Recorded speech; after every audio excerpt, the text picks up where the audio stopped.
Hello বন্ধুরা, কেমন আছো সবাই? আশা করি সবাই ভালোই আছো। আমি আজকে মাছের ডিম দিয়ে একটু অন্যরকমভাবে বানিয়েছি ডিমের ঝুড়ো কষা।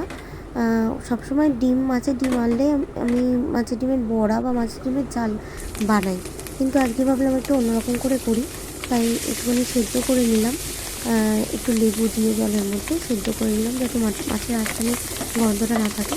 তারপরে একটুখানি ভালো করে পেঁয়াজ আদা রসুন দিয়ে কষিয়ে একদম মাখো মাখো করে একদম একদম ডিমের ঝুড়ি করতে হবে।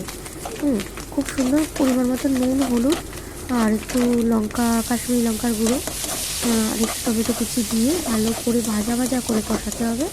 আর একটু ঢাকা দিয়ে অল্প একটু জলের ছিটা দিয়ে অনেকক্ষণ ধরে একটু কষিয়ে নিলেই একদম একদম ঝুড়ো ঝুড়ো কষা হবে। খেতে খুব ভালো লাগে, গরম ভাতের সাথে বা গরম রুটির সাথে খেতে খুব ভালো লাগে। একবার বানিয়ে দেখবে বাড়িতে, তোমরা নিজেরা ট্রাই করে দেখবে, দারুণ টেস্ট।